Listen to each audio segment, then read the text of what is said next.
तव कथामृतं तप्तजीवनं कविभिरीडितं कल्मषापहं श्रवणमङ्गलं श्रीमदाततं भुवि गृह्णन्ति ये भूरिदा जनाः भुवि गृह्णन्ति ये भूरिदा जनाः.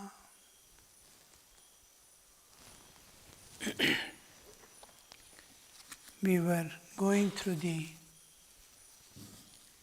prayer as a spiritual discipline.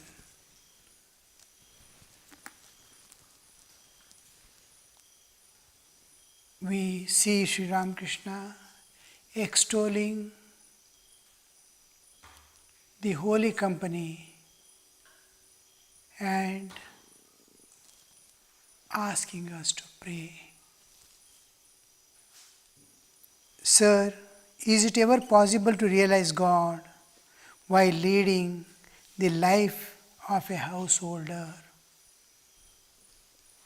Is the question. Certainly. But as I said just now, one must live in the holy company and pray unceasingly. The two aspects of our existence, one is our intellectual layer and existence. The second one is our heart. We have two channels linking to the inner depths of our being, wherein we find the divine existence. What links us to our transcendental existence, or what transcends this universe? The only two channels we have, one is intellect, one is heart. Intellect is what we receive from nature, a vehicle to transcend, and the other is our own heart, which is manifestation of the Atman, the self, the pure self, independent of all layers of existence. So here we see one is jnana and one is bhakti. Holy company gives us jnana, viveka, vairagya, all this we get from the holy company. And through prayer, we develop love of God. The two channels are fully, there is only two channels. In Vedic times, prayer was one of the important disciplines. The whole of Vedic texts you see prayers, prayers, prayers, prayers. Except Upanishads in the end, the whole of Vedas are continuous prayers. Prayers to this devata, that devata, so many gods and goddesses, each identified specifically with the absolute existence. There is nothing, no deity which has been worshipped independent of the absolute. Rupa has Swarupa behind.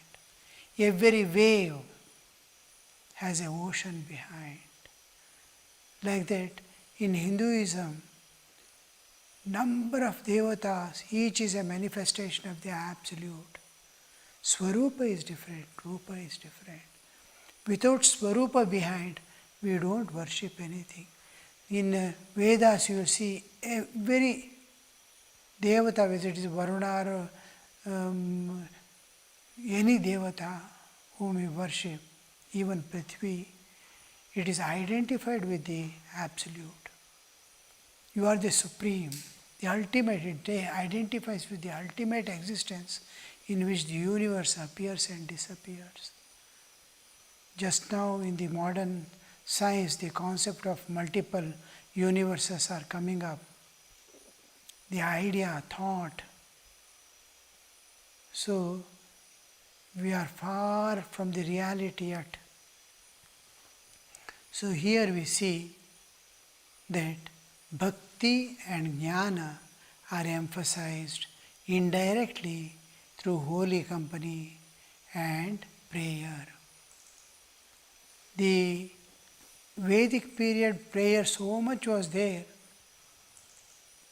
and in no time, by a few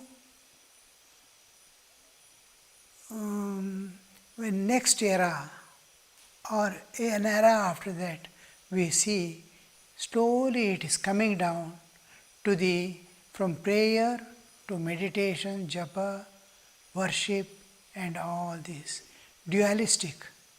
In Upanishadic times, prayer are there, but it is identified with the impersonal absolute. Here it is personal absolute. Now you see, jnana orientation is towards the personal, impersonal. Bhakti is towards personal. We take up the impersonal existence, Sachidananda. Here it is Nama Rupa. It may have human form or it may not have human form. Here it is subject oriented, there it is object oriented.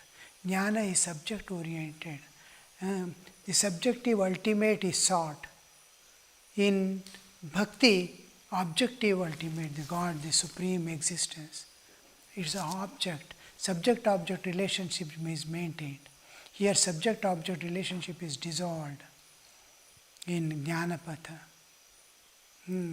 So, in our spiritual practices, spiritual life, what we see is we combine all aspects of sadhana, all yogas we combine, and with basis, the strong rock foundation we put is of the Advaitic concept, the Nirguna Nirakara, the absolute existence, in which the universe is but a small speck floating somewhere. The eternal, the infinite concept appears and I am that. Aham Brahmasmi, Tattvamasi, Ayamatma Brahma, Prajnanam Brahma. All these are included in the Jnanapatha, and here in the Bhaktipatha it takes a different form. Bhaktipatha, you are you are everything, and I surrender to you. The I and you is kept, but it is surrendered ultimately. I merge in that. It is that merges in me as if I alone is the. I expands to the infinite. I expands into the eternal. Here, I dissolves in the objective ultimate. In God, I dissolve in God. And through prayer, you will have some mystical graces that descends upon you now and then. Go on praying, go on praying, go on praying. As they say, unceasing prayer. Sri Ramakrishna emphasis here, holy company and pray unceasingly. In and through all activities of life and with everything going on in its own way and smooth way, attending to all duties of life and keeping the mind on God. And this is the, whatever you do, offer it to the divine and keep moving. It's a beautiful path. In bhakti, you will have a different orientation. And when you constantly, with all your duties, with perfect harmony, there must be internal harmony, there must be external harmony, perfect harmony, nothing shaking within. Everything is harmonious, peaceful, joyful. Once the external desires are gone, and especially in our monastic life, we somehow transcend the body idea, deha bhava. That is the first step we do in our monastic life. And whoever is a true sadhaka, he will come out of this man-woman problem. First thing we do is to purify.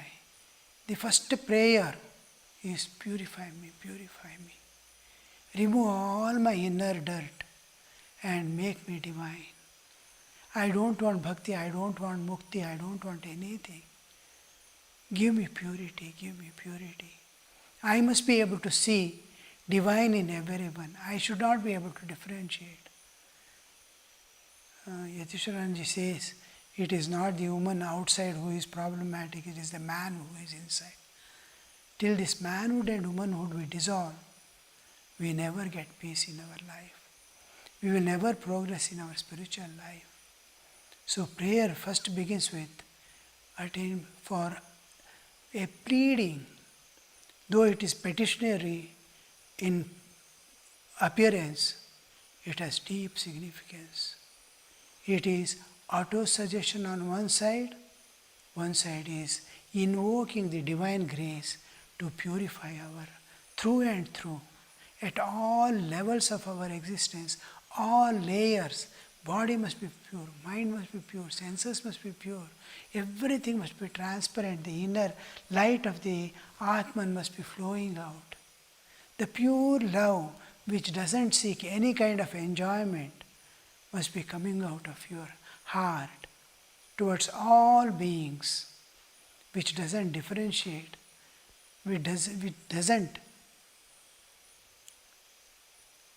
there is no anything that this is worthy and that is not worthy.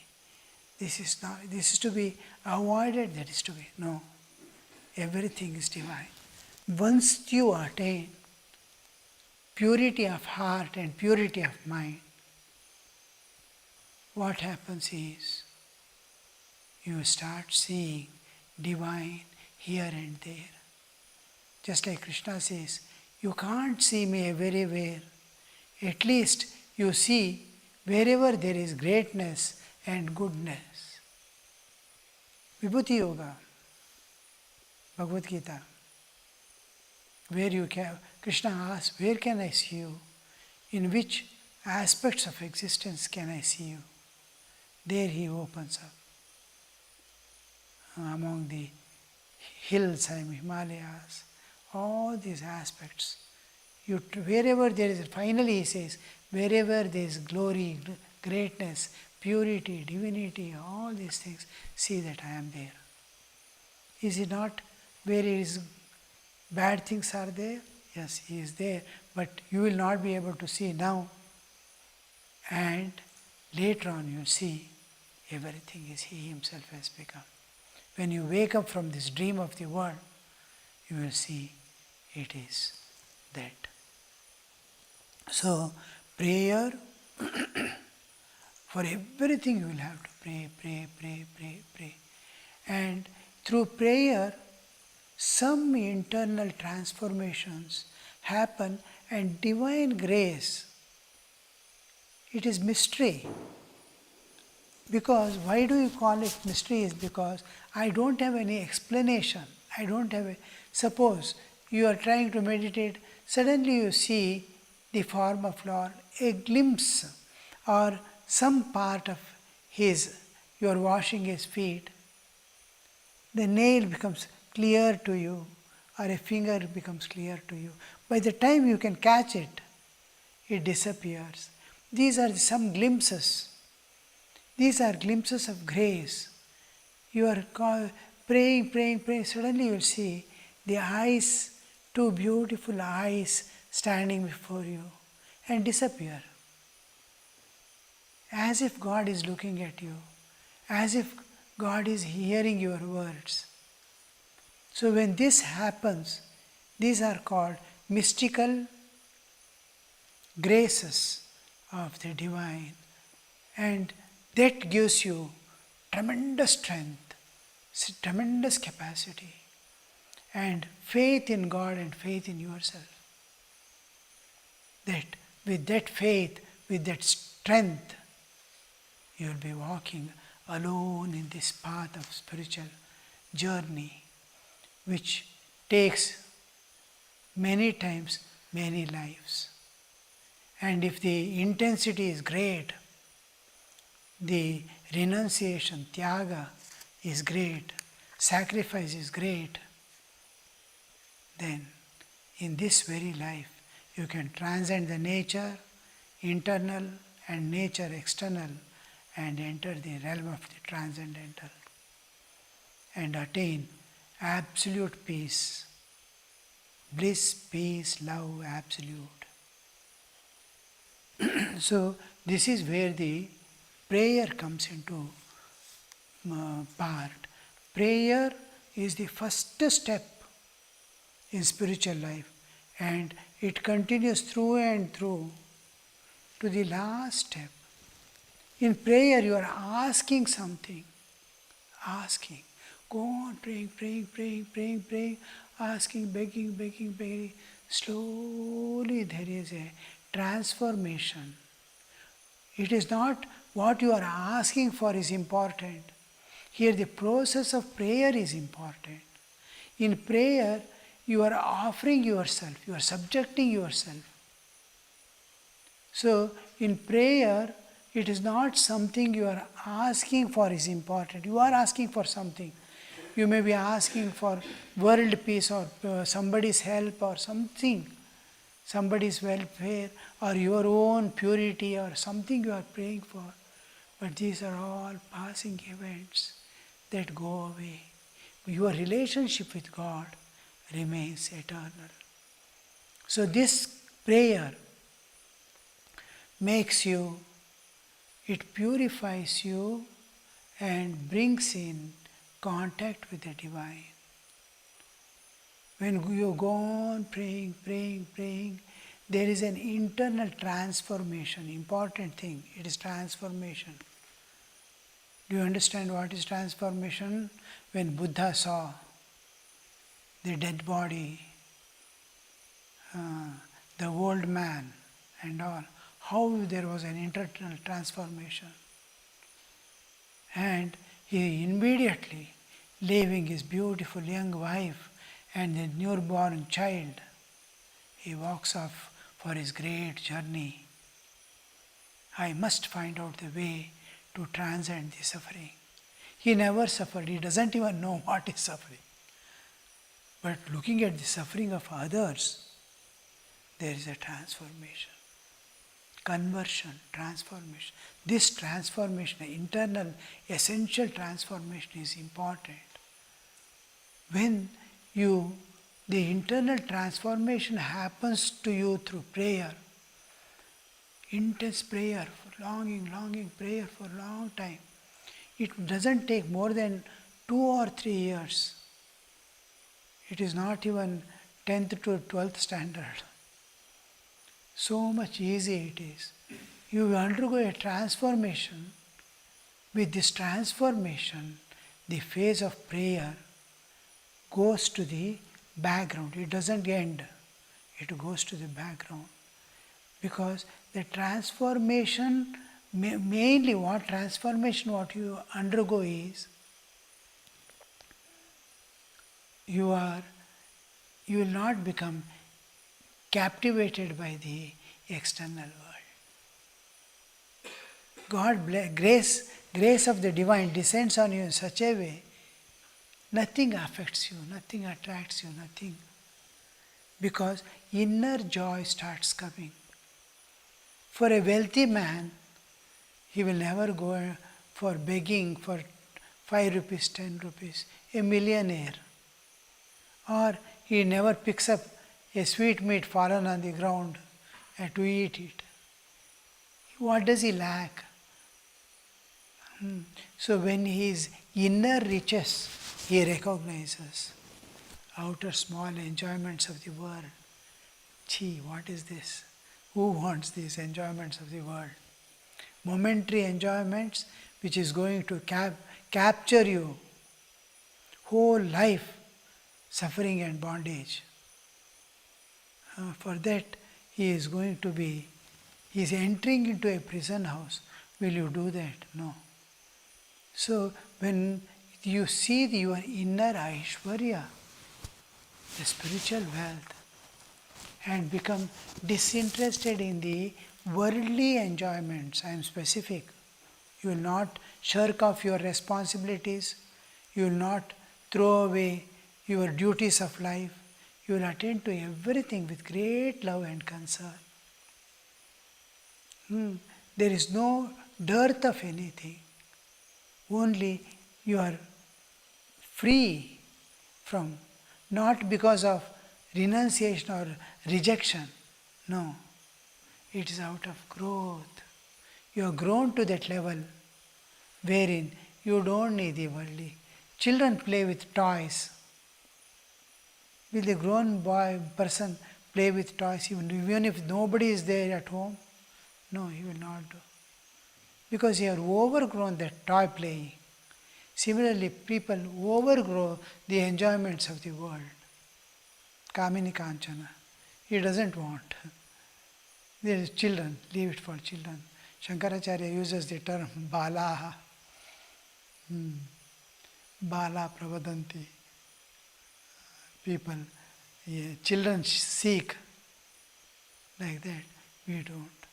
So this overgrowth, this freedom from senses, freedom from the world, and that makes you totally turn to the divine, means you are going from the lower consciousness of small things in the world to the higher consciousness of cosmic existence, of so many living beings, of whole humanity.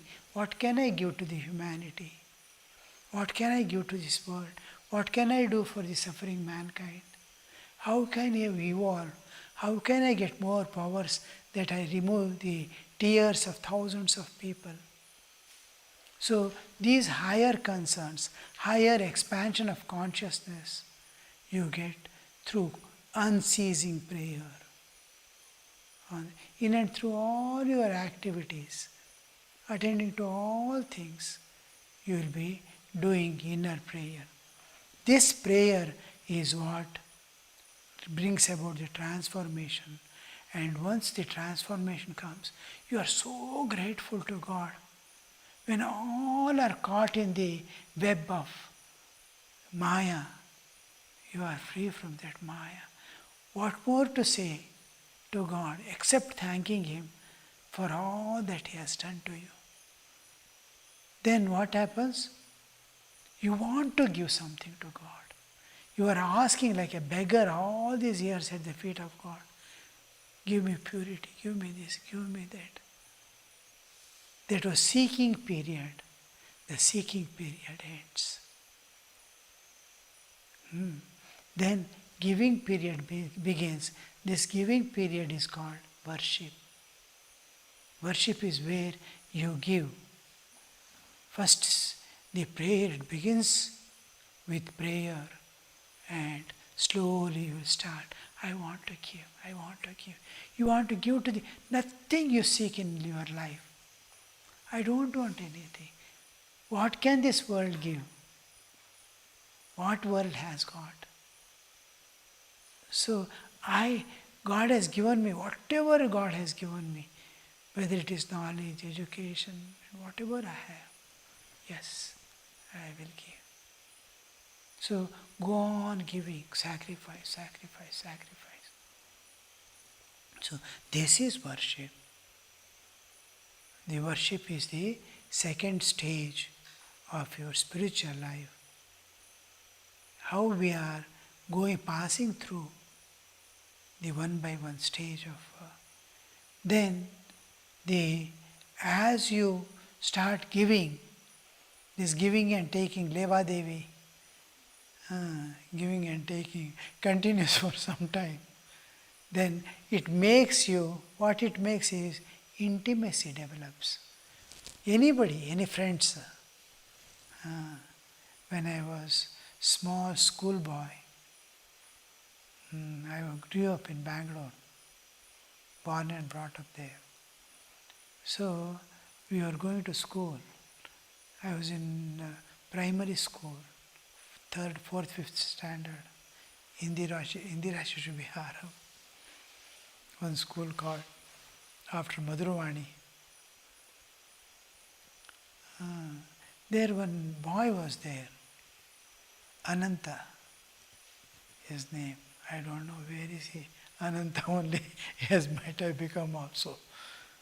So he used to be there, and we were friends. One day I fell. We used to enter the wheel, the tire of the vehicle, big vehicles. In our school, one person used to park his trucks. So truck tires used to be there. One person will sit inside that, and another will roll. You will be revolving. We will go on pushing. So I was playing swing. Standing swing. When it goes to the highest, I used to jump. Sand was there. I used to jump and run. I was the 4th standard or so, very small. And I did not see this tire person. 2 boys are pushing the tire, and tire cannot be controlled. And one person is inside, like this, he's sitting, and he was pushing.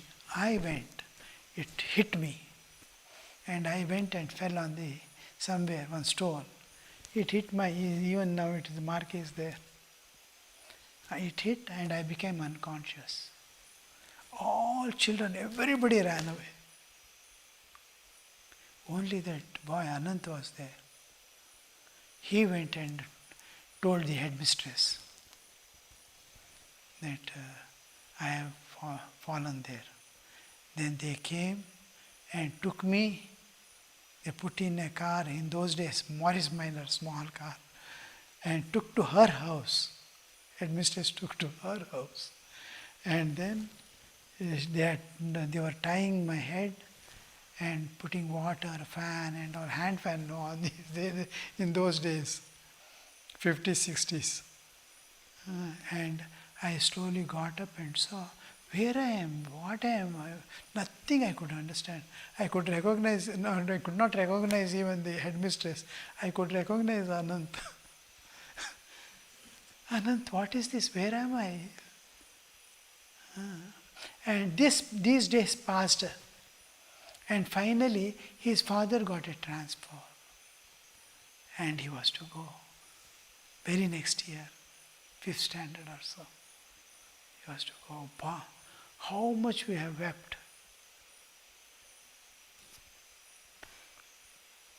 Days together. He's going away, he's going away, he's going away. How the intimacy. Last day while going, he gave me one small porcelain. In those days, fancy things used to be there. One porcelain rabbit to me.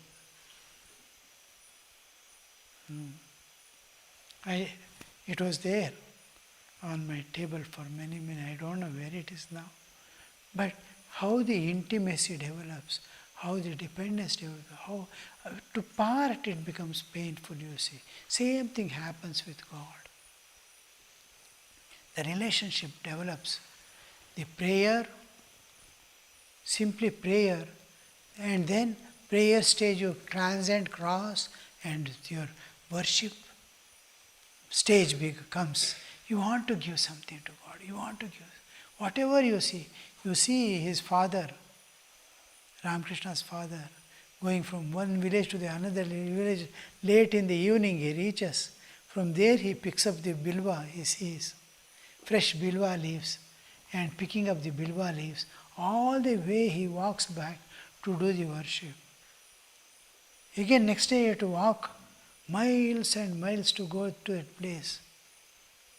You see how much of devotion and love and concern regarding with the relationship with God, how deep you see.